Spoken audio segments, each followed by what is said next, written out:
Please sit down, Ankita. Thank you, sir. Ankita, introduce yourself. Good afternoon, everyone. My name is Ankita Agarwal. I was born and brought up in Kolkata, West Bengal, where I also did my schooling. I graduated with a BA in Economic Honours from St. Stephen's College, Delhi University. Post that, for a year, I worked in a private sector firm in the development consultancy space. Right now, I am undergoing training at the National Academy of Customs, Indirect Taxes and Narcotics in Faridabad. When did you join customs? Sir, I started training on March 26, 2022. 22? Yes, sir. But right you were now. selected in which year? So the results came out in 2020. I took a 1 year long. 1 year, so 2020 and then 21, but you joined in 22? Sir, we were supposed to join in December 2021, but the current batch, which was ongoing the foundation training in Mussoorie, they would only finish their training in March. So since we were supposed to join with them, our joining got delayed by 3 months. Okay. What are your hobbies?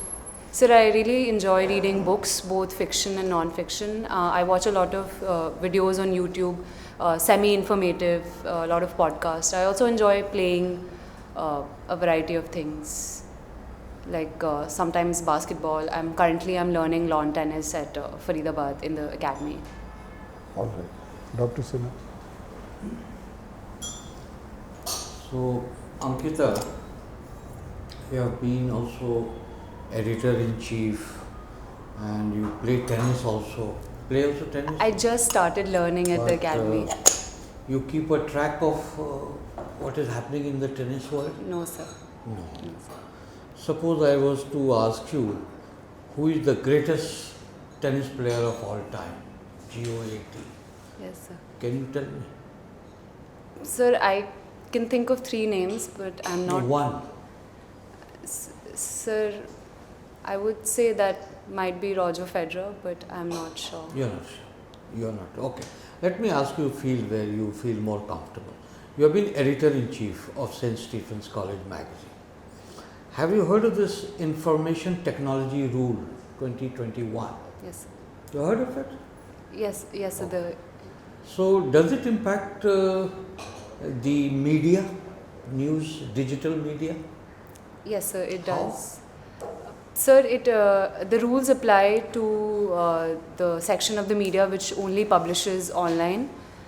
So rules such as restrictions on what can be published based on reasonable restrictions such as security of the state, law and order, decency, etc. But sir, as far as I know, I think a High Court, if not, I think the Madras High Court has stayed the guidelines pertaining to just digital media. Okay. So, a lot of people in the media have, rallied against it. What is your opinion? Sir, I think to the extent that this was drawing a division between media that is solely digital and print media, television media, I think it was perhaps unfair to the digital media space, because all media, whether or not, depending on the irrespective of the medium, should be regulated by the same rules. And as far as I understand, print media and television media, they're largely self-regulated, and there are certain other rules that pertain to them. I think that was the contention. So, you are concerned? Yes, sir, there are. So, you think media freedom is under some kind of a restriction now in our country? Sir, if we look at some rankings, it does appear that... What is your opinion? Sir, I think perhaps our media has become a lot more polarized, and when that happens, there are restrictions, both external and self-imposed. So I would say that landscape has sharpened over the past few years. No, but you haven't told me. You have used a lot of words. What is your opinion? Is the media under threat or restriction? Sir, I would say so. Yes, sir. Yes. Yes, sir. Okay. So, tell me, suppose tomorrow you become the IB secretary. What steps would you suggest so that this concern is addressed?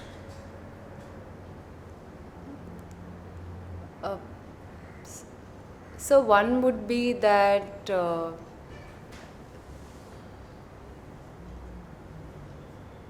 So there should be a lot more focus on self-regulation of media, that they draw up their own guidelines and they do have self-regulating bodies. So perhaps corporate ownership of media houses is something that will also have to be looked at, because certain corporates own vast sections of the media landscape. Maybe that is something that can be looked at, that certain corporate sectors should not monopolize the media landscape. So these are two things I can think of. Let's move to another field. You are a student of economics also, and you have also taken political science and international relations. So you tell us, what is economic diplomacy? So this is diplomacy in the space of economic relations between two or more countries, where countries interact with one another to increase their trade, their other economic relationships in terms of technology, etc. But that's a normal diplomacy. What is the economic word all about? That's normal diplomacy. You use trade and commerce and other kinds. Why is the word economic diplomacy used? Sir, I'm not sure, but I think it pertains to the fact that the economic relationship between the countries is put on a higher pedestal, expecting that once economic interdependence increases between the said countries, then issues such as conflicts, etc., can be reduced, those things, but I'm not 100% sure. So do you think India economic diplomacy has any success story that you are aware of?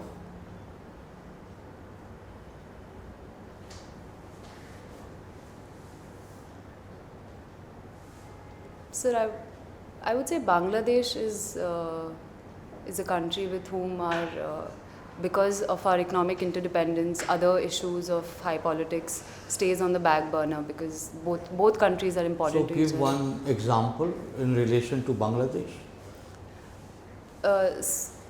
Sir, I would say that when in our domestic politics, if Bangladesh is ever brought up by domestic parties, then that does not really affect our relationship with Bangladesh negatively that much, because both countries recognize that our economic interdependence is high and these issues cannot be allowed to supersede that. Oh, thank you.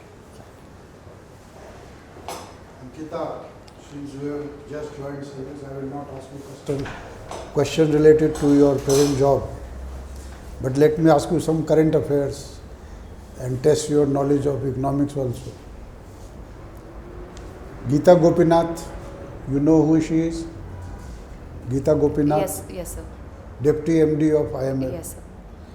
She says that sanctions will lower dollar dominance and accelerate adoption of digital currency. Yes. What do you say? Sir, I would have to agree with Ms. Gopinath, because the reason sanctions hurt countries against whom they are levied is because of the dominance of dollars in trade and remittances.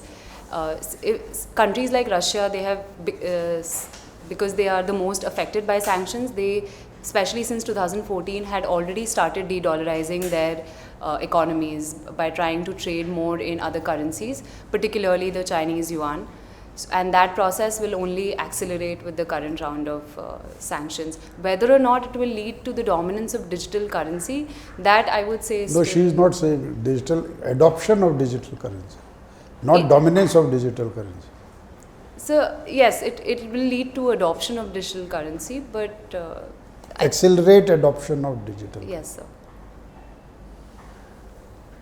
No, she says two country blocks, like India is having a rupee-ruble arrangement. So such blocks would be formed. Yes, sir. You agree with her? So I wouldn't say a bloc would be formed where India would be on one side and some other country, but... No, not necessarily India. She is talking in general. That two country blocks will be formed and dollar dominance would decrease.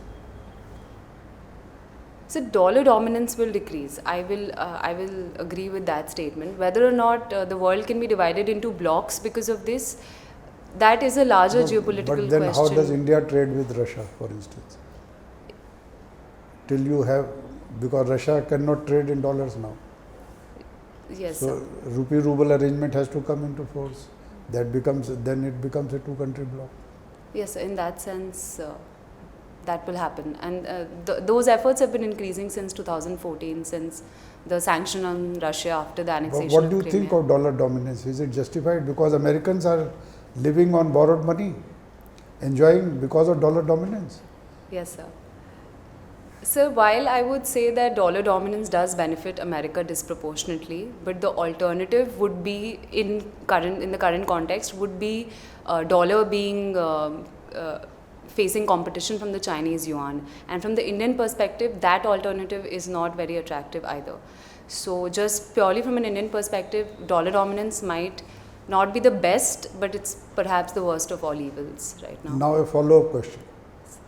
Russia has also been debarred from SWIFT. Yes. So merely by not trading in dollars, how do you have a mechanism by which messaging can be done? So I think Russia and China together are building their own version of SWIFT, but analysts say that that will not succeed because global finance needs more interconnectedness for it to work. Okay. Let's move to another subject. LIC IPO. Are you aware of what's happening on that? It has been postponed for Yes. some time. But what do you think would be the valuation like? So the figure, Yeah, something has come out in the press. I'm wanting to know how much you remember out of that. so I don't remember the figure, but I do know that the prediction is that when the LIC IPO does come through, it will become the most valued company by market capitalization. No, on what basis do you say that? It's based on newspaper reports. No, newspapers don't, that is just speculation. Have you heard of what is called embedded value? No. Okay, we'll discuss this later on. Let me ask you one question which I was asked during my IAS interview. Yes. See, during partition time, there was violence both on the western sector as well as eastern sector. But on the eastern side, the violence was much less. Yes, sir. Why do you think that happened? So based on what I've read, one of the main reasons is that on the eastern sector, it was already known that partition was not as sudden. So the movement had started to happen. That's why it was not as cataclysmic. So whereas in the western sector, it was not really known what part of the country is going to which country. So that was one of the reasons. Secondly, sir, I think no, sir, I would actually just stick to that. Okay, That is what I've That was not read. the answer I gave. But anyway, we'll discuss it during feedback time. Now let me ask you one more question. Are you aware of the tax collection figures of how the country has done in the financial year that has just ended? Sir, I remember the approximate and I remember the GST collections for the last month. GST, tell me. Indirect taxes. So for the last month, No, last month. I'm talking of financial year. Sir, It came out very prominently in the press. That's why I'm asking you. I'm sorry, sir, it would be around 8 to 9 lakhs indirect taxes, 8 to 9 lakh crore rupees, but I don't remember the. Okay. Thank you. Aradhana. Okay, Ankita, what is it that precedes the budget, the day before the budget, what is presented? So, ma'am, the economic survey. Okay, and what are the economic surveys say for this year? Coming year? Highlights, can you say? Never mind. Okay, now if I were to say the GST legislation is an unhappy compromise, would you agree with me or disagree? Why? Ma'am, it's certainly a compromise. but I would not like to characterize it as unhappy. So why do you call it happy? I would call it happy because the reason the states, both the states and the union government compromised was because the expectation was that in the long term it would be beneficial to the India as a So what country. has happened? Where have indirect tax collections gone? As per the trajectory projected, where are we? Ma'am, I think in terms of projected, we are doing well, but No, we have reached the target as projected. ma'am, I think so. Okay, all right. So do you have something else to say on that? So, ma'am, I think the compromise perhaps feels a little more burdensome on the states because of the compensation issues. The states feel that they have not been fairly compromised, And what about particularly because what of about leaving out liquor and leaving out oil? Yes, ma'am. Ma'am, the expectation was that once the revenues stabilized and all parties were happy with the way GST was going, the momentum on including these other items would be there. Unfortunately, that has not happened because of Still some. say it's not an unhappy compromise. Okay. Now, it's just a simple question.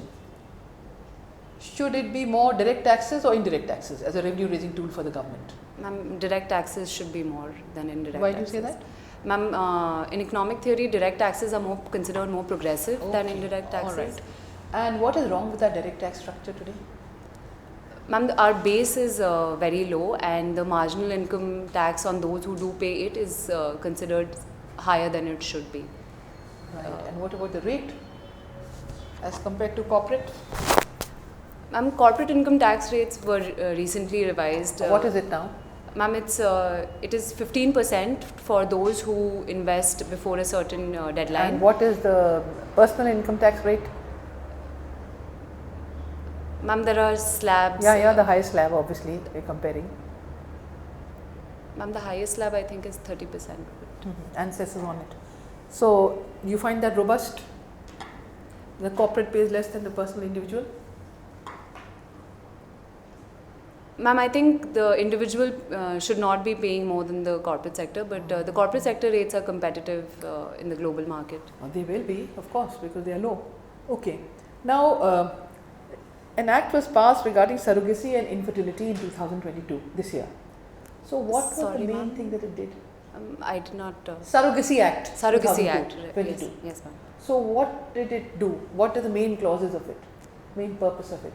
Ma'am, the main purpose was to protect women who are. Of course. How have they done it? Ma'am, commercial surrogacy has been banned. Surrogacy can only be undertaken by women who are related to the sanctioning couple. And you're not allowed to pay the woman for her services as a surrogate. You need to pay her for her medical expenses, but not pay her for her services as a carrier. Anything else for the welfare of the woman, the surrogate mother? Ma'am, there are various Biological mother, rather. Yeah. various safeguards. Like? The baby cannot be abandoned once the contract. What of has the mother herself? The carrying mother? Yes. Ma'am, they need to take care of her postnatal expenses. Is there any age criteria? Is there any insurance criteria? Okay, never mind. What are key women's health issues today in India? Say 4 key health issues in priority. Ma'am, number one would be undernutrition. Undernutrition, I would say, because more than 50% of Indian women are anemic, according to NFHS. So malnutrition, as per you, is anemia.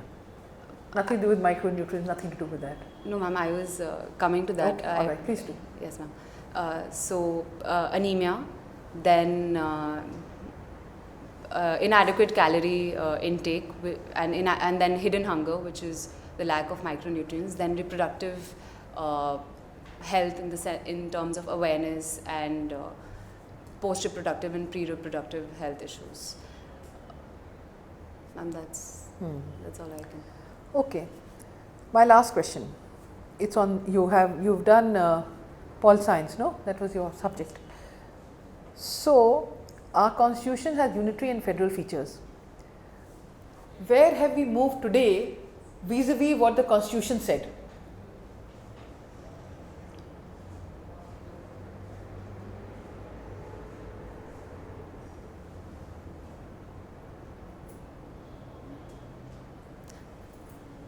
Ma'am, if I may go by legislative, administrative, Whatever you want to do. ma'am, in terms of the legislative powers, the powers of the union have been increased while that of the state have. How have they been increased? Ma'am, because the union list under the 7th schedule, it has expanded.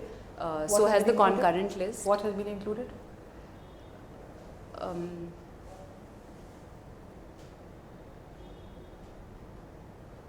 Ma'am, I'm not All sure. Some items from the state list were moved to the concurrent list, and the expansion in the state list has not been proportionate. Secondly, ma'am, in terms of administration, the emergency provisions have been used multiple times since the beginning of the constitution, but in recent years that has improved. Then, ma'am, the tax structure, it's hard to say whether or not we move towards a unitary or federal, more federal structure That's when by it comes consensus. to. That's by consensus. So, ma'am, when it comes to the financial aspect of the constitution, then I would say that it has neither become more federal, more unitary, but in terms of legislative aspects, it's become more unitary. Thank you. So, Ankita, who said that economics is a dismal science? Do you recall? No, sir, Okay, it was Thomas Carlyle. Tell me, what is your opinion on lateral entry and the current phase of lateral entries which are taking place? How do they differ from fundamentally from the past? Sir, on my opinion on lateral entry, I think lateral entry into the civil services is important and necessary because it infuses not just expertise but also competition into the services. Having said that, I think lateral entry should be protected from issues such as nepotism, political favoritism. So there should be a proper policy as to what percentage of civil servants should be lateral entrants, how their entry should be decided, how the government can be kept at arm's length. But does it not have a deleterious effect on morale? People who have given the civil service exam and who have gotten after a lot of labor and effort, they find themselves being denied promotions because these are being occupied by lateral entrants. How would you react to that? Sir, I would understand the concerns of the career civil servants as they're called, but there are also allegations that within the services there is a lack of incentive. That's because promotions are automatic, etc. So I think this is something that if done with honesty and with a clear structure, not arbitrarily, I think these grievances can be addressed for the betterment of the country. Have you heard of the term drone? Drone, yes. Yes. What exactly are drones? So these are unmanned aerial vehicles, which in basic terms means that they can be remote operated, and they're generally smaller in size than much smaller in size than an average aircraft. Can be used for various purposes, both military and civilian uses. Any idea of their role in the current Ukrainian conflict? Sir, I'm not sure, but I think they've been militarized in other conflicts, such as in Afghanistan. But I'm not sure if they've been used in the current conflict. Okay. Internet of Things. What is meant by Internet of Things? So, in my very basic understanding, it means when various electronic devices are connected to one another through the internet. Say I can operate this fan from my computer, or it's connected to some temperature regulator, and every time the temperature regulator detects that the temperature has increased beyond a certain parameter, then the fan gets turned on. Very rudimentary terms. It's when machines talk to each other. Okay. Right. Since you have a political science background, you would be knowing what is NPM. Have you heard of NPM? NPM. Yes. Let me help you out. New public management. Have you heard of this? No, sir, No. sorry, sir. Okay. My last question to you. Rule of law, what does it entail? Yes, sir. So, rule of law is the principle that entails that the law is supreme. It's the supremacy of the law. It includes the idea of equality before law. What it means that whatever is the written law will apply to all, irrespective of their position in the political social hierarchy. So A.V. Dicey had given the principle saying it means the supremacy of law, equality before law, and predominance of the legal spirit. Any other dimension? We'll talk about it when you come for the feedback. Thank you, Ankita. Thank you, sir. Ankita, please wait for a few minutes. We'll call you for feedback. Thank you. Thank you.